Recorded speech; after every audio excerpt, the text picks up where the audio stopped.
Hey everyone, welcome back to Pages and Pumpkins. I hope you guys are all fine, and like always, I also hope that you guys are reading. Back with the book of the week that I finished. Now, it's a while that I've come here and shared a review. I was just caught up with an exam and I finished it finally, and I'm glad to be back to reading. But I'm glad I took a while with this book because the book I finished, although it's a short read, I would suggest that it is a book that you enjoy at leisure, one story at a time. The book in question is A Book for Christmas. It's by Selma Lagerlof. This book was translated in 2024 in English, almost after 100 years that it was written. It's a collection of snowy and winter and Christmas tales, Swedish tales. So it's a collection of Swedish folk tales. Now, before we dive into what the book is all about, I would like to talk about the author because that's quite interesting. Selma Lagerlof, if the name sounds familiar, was the first woman who won the Nobel Literature Prize in 1909. In fact, she was also the first lady to go and join the Swedish Academy, so it's quite a big deal. Now, this book is something that you want to probably sit down with your hot cocoa and cozy up with. Like I said, it's a collection of snowy winter tales, some centered around Christmas. But majorly the theme is, folk tales, but also some of the stories are rooted in Christian morality, and some of them are also autobiographical memories of the author itself. Now, there are, I think, 8 stories, different themes, and I think that is what is one of my favorite part of the book is that all the 8 stories are absolutely different from each other. It's variety. I think the author has given, that is what is amazing. The author has given you variety of themes from this, so nothing is repetitive. I think that was quite interesting. If you see, it's just 112 pages, but I think it's just so worth it, and I think you're just going to enjoy it.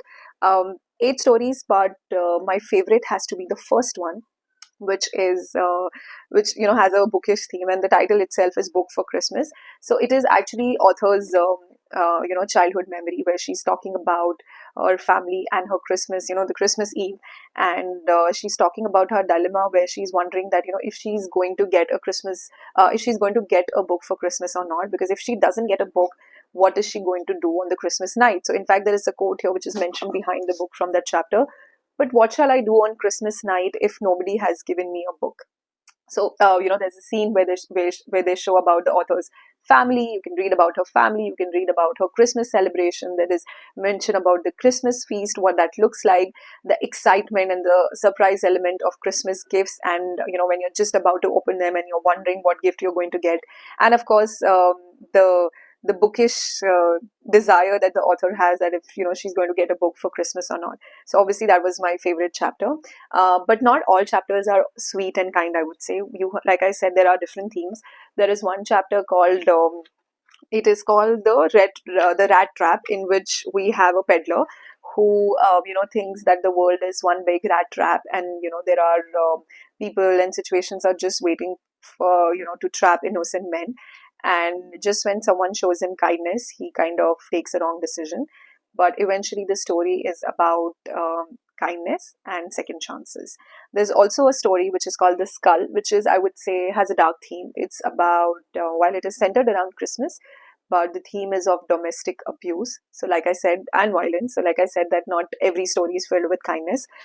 You also have stories like in Nazareth and Red Breast Bird, which I would say are again rooted in Christian morality and religious sentiment. So, I mean, even if you're not religious or you don't know about them, I think you will still kind of relate and enjoy the stories, because I feel that they're written with a sense of sincerity and warmth. You also have the story of the legend of Saint Lucia's Day. So it is a day which is celebrated on December 13th. So you're going to get a window of what that day's celebration look like.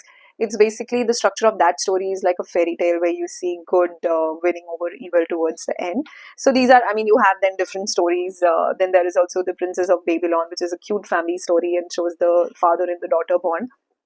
All in all, I would say, like I said, it's just 112 pages. But I think the beauty of this book is that the author has shown that sometimes you do not need 400 pages for depth and quality. I think you can just achieve that in 112 pages as well. So, I mean, if you are someone that is tired of Hallmark themed Christmas stories and is looking for something different, something that has more depth, something that has a wonderful atmosphere of winter, snowy days, I think you should definitely pick this one up. This one is rooted in Scandinavian traditions and culture and folklore. And I think that is what makes this book really interesting.